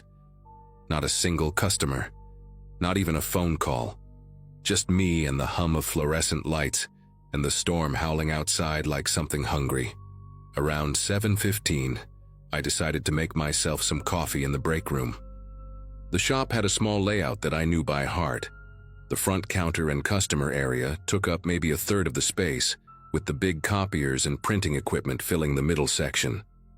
Behind that, a narrow hallway led to the storage room on the left, the break room on the right, and a back door at the very end that opened onto a small loading area behind the building. That back door had been stuck for years, painted shut according to Rich, and nobody ever bothered fixing it since we received all our deliveries through the front. I grabbed my empty mug and walked past the row of silent machines, their display screens dark and waiting. The break room was nothing special, just a mini fridge, a microwave crusted with old spaghetti stains, a wobbly table with 3 mismatched chairs, and a coffee maker that had probably been there since the Clinton administration. I flipped the light switch, and the single bulb flickered twice before catching. The room felt colder than usual, which I blamed on the storm, and the fact that the heating vents back here had never worked properly. While the coffee brewed, I leaned against the counter and scrolled through my phone, half reading a news article about the storm causing accidents on the interstate. The smell of cheap coffee filled the small room, mixing with that particular mustiness that old buildings develop over decades. That was when I heard it for the first time. A soft thump from somewhere deeper in the building, coming from the direction of the storage room. I stopped scrolling and listened, holding my breath without really meaning to. Nothing. Just the coffee maker gurgling through its final cycle and the muffled roar of wind outside. I told myself it was probably something falling off a shelf, maybe a stack of paper boxes that had been piled too high. The storage room was packed with years of accumulated inventory that Rich never bothered to organize. I poured my coffee, added 2 packets of sugar, and headed back to the front counter. The hallway seemed darker than before, though I knew that was just my imagination playing tricks. When I passed the storage room door, I noticed it was slightly ajar, maybe 2 inches of black space visible between the door and the frame. I could have sworn it had been closed when I walked by earlier. I hesitated for a moment, then reached out and pulled it shut until I heard the latch click. Old buildings shift and settle, especially in extreme cold. Doors drift open sometimes. I repeated that to myself as I walked back to the front, gripping my warm mug a little tighter than necessary. The next hour passed without incident, and I started to relax again. I finished a chapter of my book, checked the weather radar on my phone, and watched the snow continue to pile up outside. The drifts against the front door had reached nearly 2 feet, and I started to worry about whether my old Subaru would even make it out of the parking lot when closing time came. Around 8:20, I got up to stretch my legs and decided to walk the perimeter of the shop, partly out of boredom, and partly because something at the back of my mind kept nagging at me about that storage room door. The front area looked exactly as it should. The counter clean, the display racks undisturbed, the windows showing nothing but swirling white. I moved past the copiers and printers, running my hand along their smooth surfaces, listening to the building creak and groan under the weight of accumulating snow. When I reached the hallway, I stopped. The storage room door was open again, not just slightly ajar this time, but wide open, revealing the darkness inside like a mouth waiting to swallow something. I stood there for what felt like a full minute, staring into that black rectangle. The storage room had no windows, no source of natural light, and the single bulb inside was controlled by a pull chain that hung from the ceiling about 6 feet in. I could see the vague outlines of shelving units and stacked boxes, but nothing moved. Nothing made a sound. My heart had started beating faster, and I became very aware of how alone I was, how far from any other person. The rational part of my brain kept insisting there had to be an explanation. Maybe the latch was broken. Maybe the door frame was warped from age and temperature changes. I pulled out my phone and turned on the flashlight, aiming the beam into the storage room. Boxes of printer paper, toner cartridges, old promotional signs that Rich refused to throw away, rolls of vinyl for the banner printer. Everything looked undisturbed, coated in a thin layer of dust that sparkled in the light. I took 2 steps inside, reaching up for the pull chain, and that was when I noticed the footprints. They were faint, barely visible in the dust on the concrete floor, but they were definitely there. A trail of shoe prints leading from the back corner of the room toward the door where I now stood. Someone had walked through here recently. Someone wearing what looked like work boots, size 10 or 11 from the shape of them. And the prints only went one direction, toward the front of the store, which meant whoever made them was still inside the building. My first instinct was to run straight for the front door and get out, but something stopped me. The snow outside had to be 3 feet deep by now, and my car was parked at least 50 yards away. If someone was in here with me, and if that someone meant harm, I would be wading through knee-deep snow in the dark while they watched from the warm interior. I backed out of the storage room slowly, keeping my phone light aimed ahead of me, trying to control my breathing. The break room door was closed exactly as I had left it earlier. The back door at the end of the hallway, the one Rich said was painted shut, looked the same as always. But when I walked closer, holding my breath, I noticed something that made my legs feel weak. The door frame near the latch had fresh scratches in the paint, bright white marks against the dull cream color, and the door itself sat slightly crooked in the frame. Someone had forced it open from the outside. The snow on the small concrete pad behind the building would have covered any tracks within minutes, which meant this person could have entered hours ago, long before the storm got bad enough to trap us both inside. I retreated to the front counter as quietly as I could manage, my sneakers barely making a sound on the thin commercial carpet. My mind raced through the layout of the shop, trying to figure out where someone could hide. The storage room seemed clear, at least the main area. The break room was too small to conceal anyone for long, but there was another space I had forgotten about, a narrow utility closet built into the wall between the copier area and the hallway, where Rich kept cleaning supplies and a few old machines that no longer worked. The door to that closet blended almost seamlessly with the wall paneling, easy to miss if you did not know it was there. I'd only opened it twice in 8 months, once to grab a mop when a customer spilled coffee, and once when Rich asked me to find a specific replacement part for one of the printers. I stared at that section of wall from behind the counter, my phone clutched in one hand, trying to remember if I had noticed anything unusual when I walked past earlier. The closet door had a small brass handle, tarnished almost black with age, and from this distance I could not tell if it was fully closed or slightly open. I did not want to find out.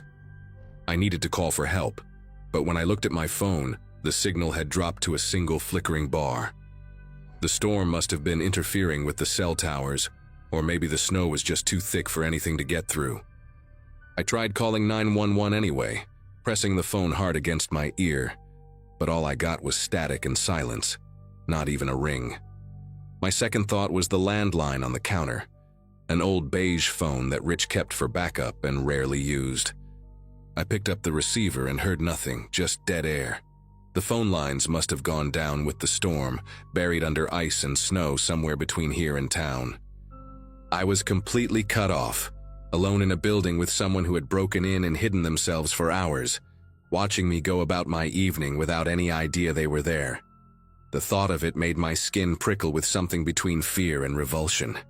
I pictured myself making coffee, reading my book, checking my phone, all while a stranger lurked somewhere in the shadows, studying my movements, waiting for something.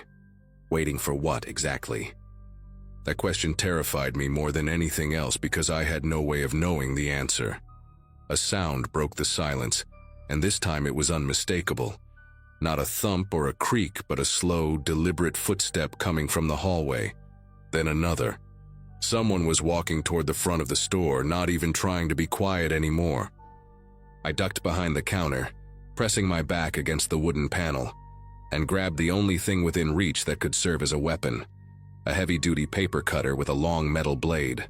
The footsteps stopped somewhere near the copiers, maybe 20 feet from where I crouched. I could hear breathing now, slow and even, the sound of someone completely calm. My own breath came in shallow gasps that I tried desperately to muffle with my hand. Through a small gap between the counter and the wall, I could see a sliver of the shop floor, just enough to catch movement if anyone walked past. For a long moment, nothing happened. The breathing continued, steady as a metronome, and I realized with horrible clarity that this person knew exactly where I was. They had probably watched me duck behind the counter. They were standing there in the middle of my workplace, in no hurry at all, enjoying the fact that I was trapped and terrified and completely at their mercy. Then headlights swept across the front windows, bright and sudden, cutting through the snow like a miracle. A truck had pulled into the parking lot, its engine rumbling loud enough to penetrate the glass. I heard the footsteps behind me move quickly, retreating back toward the hallway, no longer slow or deliberate, but fast and urgent. Without thinking, I stood up and screamed, waving my arms at the truck outside. Not even words really, just raw noise coming out of my throat. The truck stopped about 30 feet from the door, and I saw a figure climb out, bundled in a heavy coat, wading through the snow toward the entrance. Behind me, I heard the back door slam, the one that was supposed to be painted shut, and then nothing. I ran to the front door and shoved it open against the snowdrift, cold air hitting my face like a slap, and nearly tackled the man coming toward me. His name was Earl, I learned later, a driver for a tow company who had been looking for a place to wait out the worst of the storm before continuing on to a call. He said I looked like I had seen death itself, pale and shaking and barely able to form sentences. I told him someone had been inside with me, that they had broken in through the back, and he helped me search the building while keeping his own tire iron ready. We found the utility closet door standing wide open, and inside, shoved behind a broken laminator, there was a backpack that did not belong to anyone at the shop. Earl pulled it out carefully, using his gloved hands, and we looked inside together. A change of clothes, a hunting knife with a 6-inch blade, a roll of duct tape, a small flashlight, and a burner phone with no contacts saved. There was also a folded piece of paper with the shop's hours written on it, along with a note in messy handwriting that said, "Wed night, one girl alone." Earl called the police from his truck radio, and they arrived about an hour later after the plows had cleared enough of Route 17 to get through. The officers took the backpack as evidence and told me I was lucky, though they used a different word that I will not repeat here. They found boot prints in the snow behind the building, leading toward the woods about a quarter-mile away, but the storm had filled them in before they could follow the trail. They never caught whoever it was. I quit the job 2 days later and moved back to my parents' house in Connecticut for a few months until I could stop jumping at every unexpected sound. Sometimes I still think about that note, about how someone had been watching the shop long enough to know the schedule, to know that Wednesday nights meant one employee working alone until 9. I think about the hours I spent reading my book and drinking coffee, while a stranger with a knife and duct tape waited in the dark, 10 feet away from me, breathing slowly and watching through the crack in a closet door. And I wonder what would have happened if Earl had decided to wait out the storm somewhere else.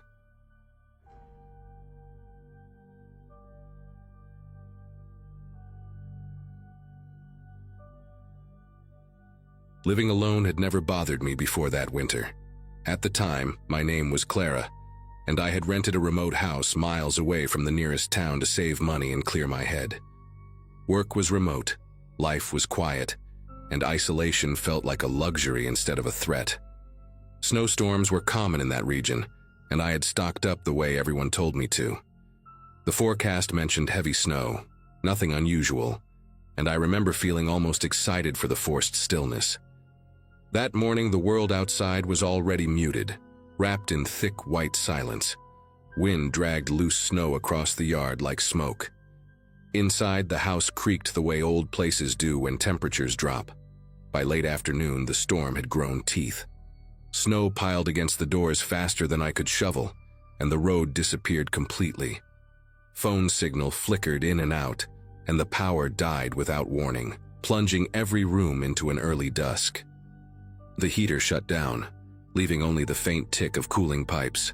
Candles became my new light sources, their flames bending whenever the wind slammed the siding.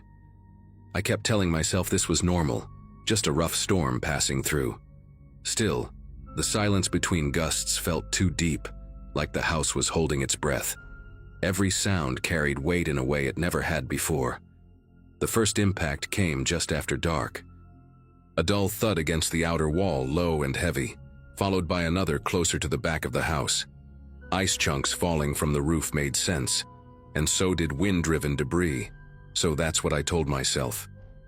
The noises repeated, irregular but deliberate enough to pull my attention every time. Each hit seemed to test a different section of the house. I paced from room to room listening, trying to map where the sounds came from. The storm howled loudly enough to blur everything together, yet those impacts stood out, sharper somehow. I avoided the windows, uneasy about what I might see beyond the glass. Eventually, curiosity won. One candle in hand, I approached the living room window, wiping condensation from the inside with my sleeve. Snow covered most of the glass, pressed high and thick, but something darker caught my eye. A shape stood out where the snow thinned, uneven and unsettlingly familiar. The impression looked like fingers splayed wide, pressed flat against the outside of the window. Before I could fully process it, the mark vanished as snow slid back into place. Moments later, another impact struck the opposite side of the house. That's when the realization set in that whatever was out there wasn't random, and it wasn't staying in one place. Night pressed in hard after that. Candles burned lower, and the cold crept across the floors in slow, numb waves. The impacts kept coming, spaced out just enough to prevent any rhythm, like whoever or whatever was outside didn't want me getting used to it. Wind alone couldn't explain how the sounds shifted from wall to wall. At one point, the noise came from right beside the front door, close enough that I could hear snow sliding down afterward. I stood in the hallway listening, counting breaths without realizing I was doing it. The house felt smaller with every passing minute. Even the ceiling seemed closer, as if the storm were pressing everything inward. Another window showed signs not long after. Frost scraped away from the outside in a rough oval, followed by a second hand-shaped mark beside it. The fingers were long, uneven, and left clear grooves in the snow, deep enough to show pressure. They didn't linger, never staying long enough for me to study them properly. Each time I tried to get closer, the marks faded, replaced by fresh snowfall as if nothing had been there. The storm worked like a curtain, hiding movements between gusts. Whoever was circling the house knew that. The idea settled in slowly and refused to leave.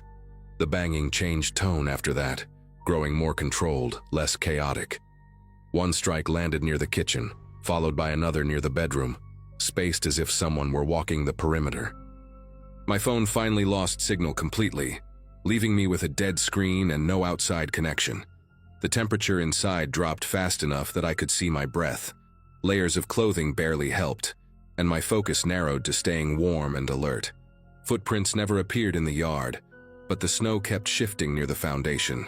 Something out there was close enough to disturb it, yet hidden well enough to stay unseen. Eventually, exhaustion forced a decision.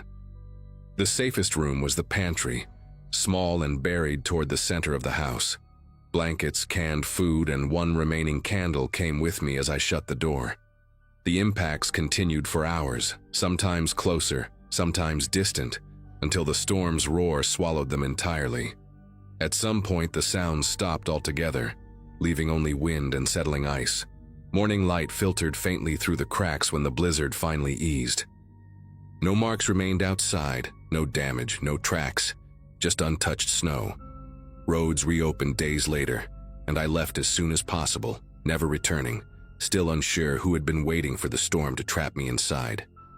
Morning didn't arrive the way it usually does. There was no clean sunrise, just a gradual thinning of darkness as the storm loosened its grip.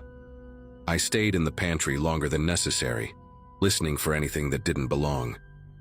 When I finally opened the door, the house felt wrong in a different way. Too quiet, like a space after a loud argument. The air inside was bitterly cold, and every step sent sharp cracks through the floorboards. I moved room to room slowly, candle held out in front of me, checking windows, doors, corners. Everything looked intact. No broken glass, no forced entry. That somehow made it worse. Outside light revealed more than I wanted. Snow had piled almost to the windows, smooth and undisturbed except in a few places where it looked handled. Near the living room window, the surface wasn't wind-shaped.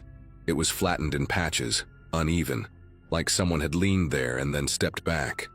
The impressions were faint but intentional, pressed deeper than drifting snow would allow. I scanned the yard as far as I could see through the remaining haze, half expecting movement. Nothing stirred.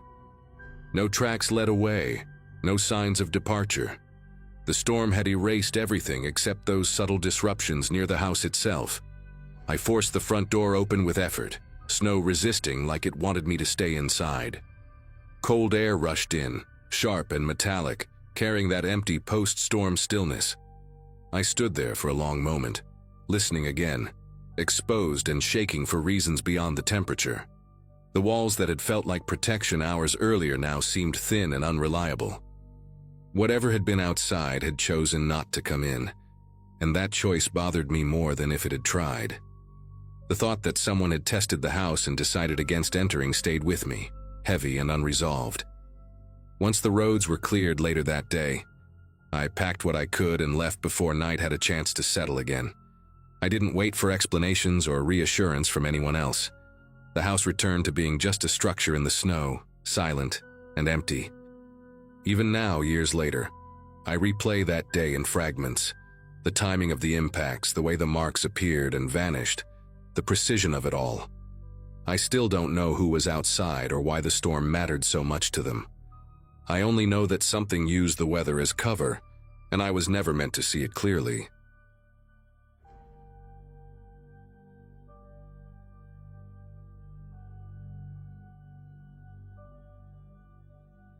Winter mornings near my place were usually quiet enough that I could hear my own boots compressing the snow. At that point in my life, I was living alone in a small rental on the edge of town, working irregular hours and using long walks to clear my head. The trail behind my neighborhood wasn't anything official, just a worn path locals used to cut through the trees. That day, the air had that sharp, dry cold that makes your nose sting with every breath. I remember debating whether to go out at all because the ground was slick and the sky looked heavy. Still, I needed the movement, the routine, something normal. I zipped my coat up to my chin and headed toward the tree line, expecting nothing more than silence and frozen branches. About 15 minutes in, I noticed someone ahead of me on the trail. That alone wasn't strange, but the way they were dressed caught my attention immediately. No gloves, no hat, and a thin jacket that looked more like something you'd wear in early fall. Their steps were slow and uneven, almost dragging, leaving shallow marks in the snow. Every few seconds they paused, as if listening for something behind them. I slowed my pace without fully realizing why, keeping a steady distance. The woods around us were dense, darker than usual, the kind that swallows sound. I remember thinking how exposed that person must be to the cold, yet they didn't seem bothered. The path split near a fallen tree, with the main trail curving back toward the neighborhood. Instead of following it, the person ahead veered toward an area marked with old warning signs nailed to trunks. Most locals avoided that section because it bordered protected land, and the terrain dropped off sharply. The person didn't hesitate, stepping over the thin rope barrier like it wasn't there. I stopped completely, my breath fogging the air, trying to decide what to do. Part of me wanted to call out, maybe warn them, but my voice wouldn't come. The quiet felt heavier than before, like the forest was holding it in.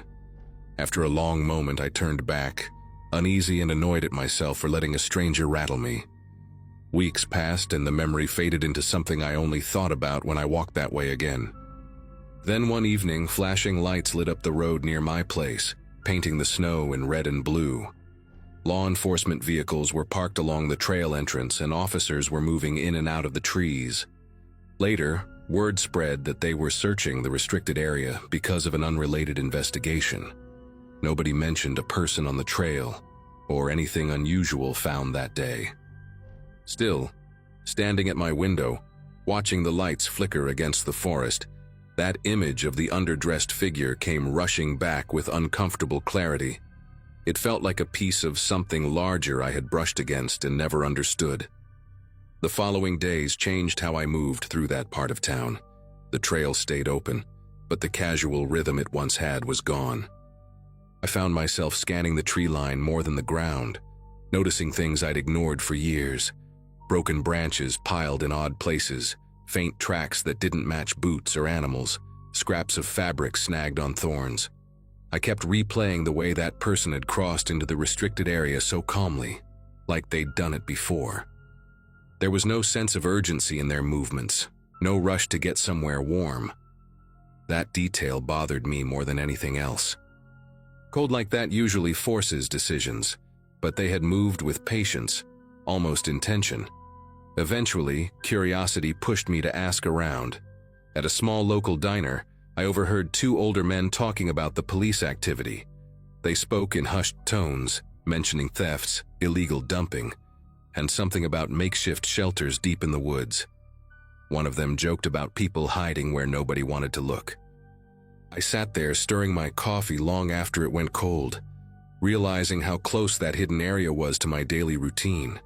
I thought about how easily I'd followed the stranger's path with my eyes, how natural it felt to watch them drift away from safety. It unsettled me to admit how close I'd come to stepping past those signs myself. Sleep didn't come easily for a while after that. Every creak outside my window sounded amplified. Every gust of wind felt deliberate. I started locking my doors earlier than usual and stopped using the trail altogether. Once, during another walk closer to town, I spotted a piece of rope half buried in snow that looked identical to the barrier near the restricted area. I couldn't say for sure it was the same, but seeing it there sent a jolt through me. It made me wonder how many markers I'd missed before, how many times I'd crossed paths with things just outside my awareness. The idea that danger didn't announce itself weighed heavily on me. Eventually, the police presence disappeared, and life resumed its usual pace. No official statements reached us beyond vague reassurances. Still, that winter walk stayed with me, reshaping how I thought about familiar places. I learned that proximity doesn't equal safety, and routine can blind you to quiet warnings. Even now, years later, I avoid wooded shortcuts during colder months. I don't know who that person was or why they were there, and maybe I never will. What I do know is that noticing them changed something permanent in me, a subtle shift toward caution that hasn't faded with time.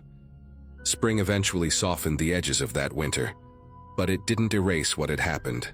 I remember the first time the snow fully melted and the ground turned to mud, exposing things that had been hidden for months. From the road, I could see where the forest floor had been disturbed in the restricted area, darker patches where people had clearly been moving back and forth. It made the whole thing feel more real, less like a strange memory, and more like a near miss. I realized how thin the line was between a normal habit and a dangerous situation. All it took was one step off a familiar path. Not long after that, a short article appeared on a local news site. It talked about arrests connected to illegal activity tied to the forest, mentioning stolen property and individuals using the area to stay out of sight. The report was vague and careful, probably to avoid panic, but it confirmed enough to make my chest tighten. They included a photo taken from the edge of the woods, showing debris and a narrow footpath that looked exactly like the one I'd seen that day. I stared at that image for a long time, tracing the route with my finger. It finally clicked that the person I'd followed with my eyes hadn't been lost or careless. They'd known exactly where they were going. That realization brought an unexpected mix of relief and dread. Relief that I hadn't called out, hadn't followed, hadn't tried to be helpful. Dread because it meant I'd unknowingly been close to something deliberate and hidden. I started sharing the story quietly with a few friends, framing it as a strange coincidence rather than anything dramatic. Most of them brushed it off, saying things like that happen everywhere. But a couple went quiet, especially those who also used trails near their homes. It was unsettling to see that same shift of awareness pass to them, the same pause before they spoke. In the end, the solution was simple and practical. I stopped using that trail altogether and adjusted my routines. I found busier routes, places with open sightlines and people around. The forest is still there, unchanged, and I still pass it sometimes on my way to work, but I don't feel drawn to it anymore. That single winter walk taught me that familiarity can be misleading, and not every quiet place is empty. I don't know what would have happened if I'd taken a few more steps forward that day. What matters is that I didn't, and that choice still feels like the right one.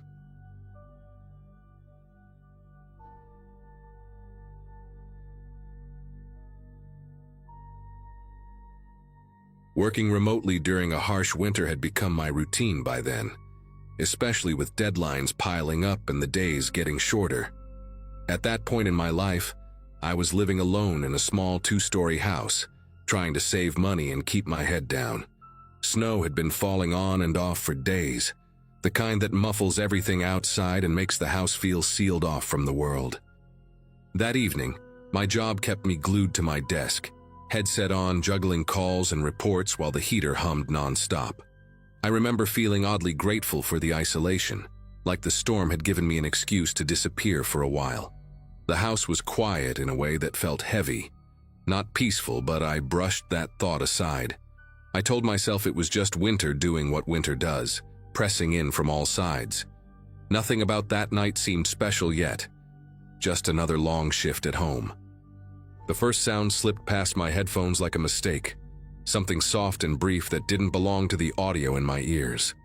I paused the call, lifted one side of the headset, and listened, expecting the heater or the pipes. What I heard instead was closer, like a faint scrape, the kind you'd get from fabric brushing a wall. I stood up and checked the hallway, finding everything exactly as I'd left it. Every door on the ground floor was closed, lights off, shadows sitting where they should. Back at my desk, I chalked it up to fatigue and put the headset on again. Minutes later, another noise came through, heavier this time, like a slow step being placed carefully. My focus started slipping, but I forced myself to finish the task in front of me. I didn't want to admit how alert I'd become to every tiny sound. As the night dragged on, those subtle noises kept returning, always just quiet enough to make me question whether they were real. Sometimes it sounded like a door shifting slightly, sometimes like something brushing past furniture. Each time I checked, the house looked normal, almost staged in its stillness. Near the end of my shift, I got up to refill my mug and noticed the door to the guest room standing open. I clearly remembered closing it earlier because the draft from the window made it rattle. The bathroom door down the hall was open too, angled in a way I never leave it.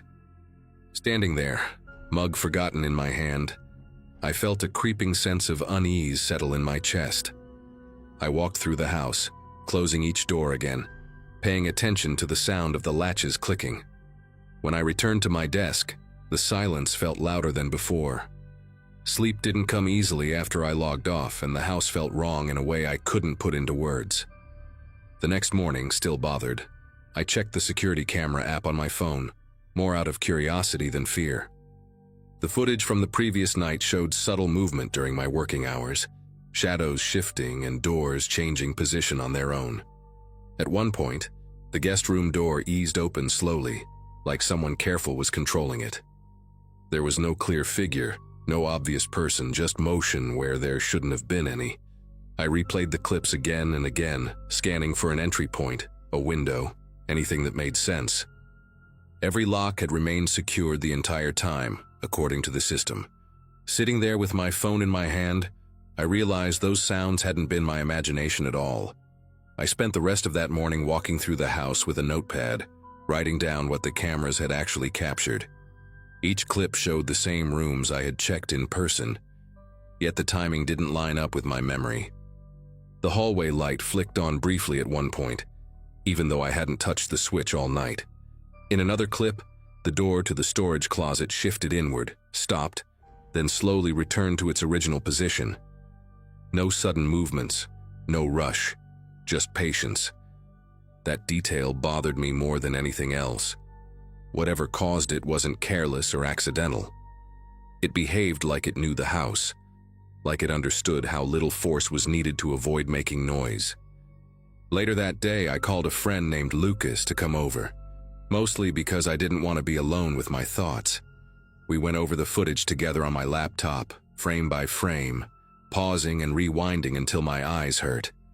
Lucas tried to joke at first, suggesting drafts or pressure changes from the cold, but his tone changed as the clips kept playing. He pointed out how consistent the movement was, always during my work hours, always stopping when I stood up from my desk.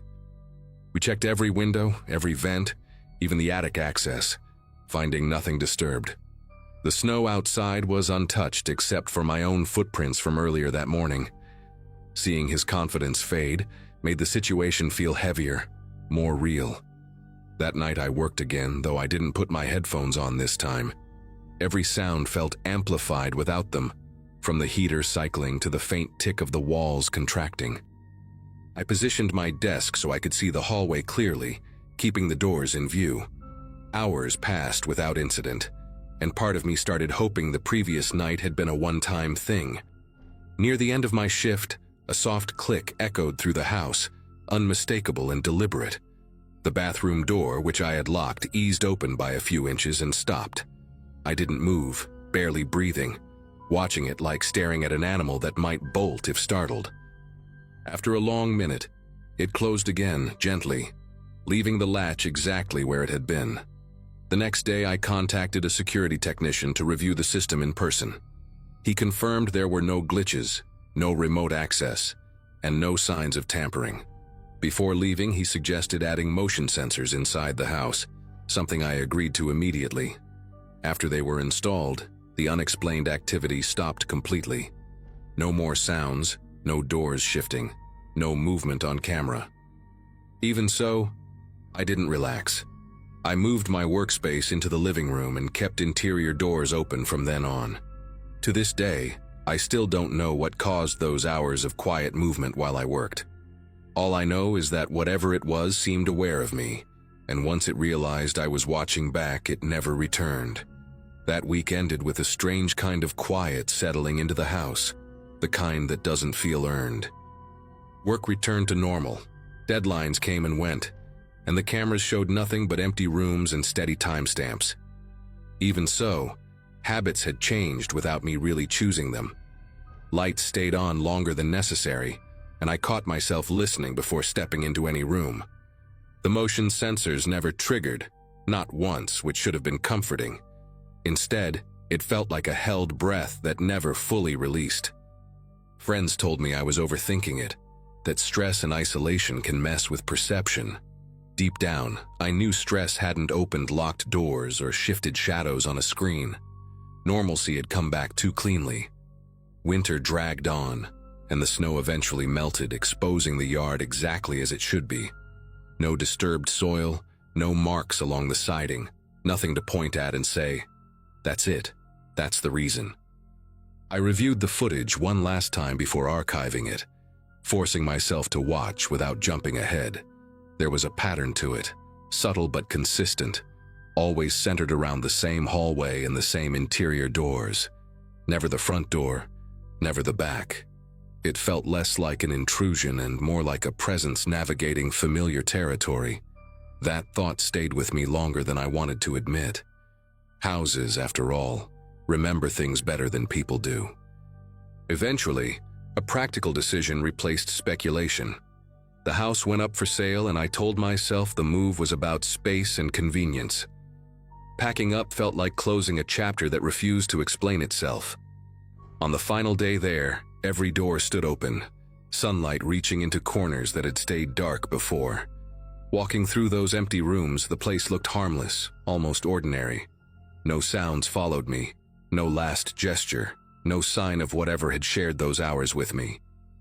The cameras came down, one by one, and I left them behind with the keys on the counter. The silence didn't follow me out. Now, living somewhere else, working similar hours, winter doesn't carry the same weight it used to. Headphones still come off now and then, just to check the space around me, a habit I doubt will fade. Nothing like that has happened again, and maybe that's the closest thing to an answer I'll get. Some things don't need a name or a face to leave a mark. All I know is that during those hours, something moved through my home without ever showing itself. When I stopped pretending it wasn't happening, it stopped happening too. That's the part I still think about late at night.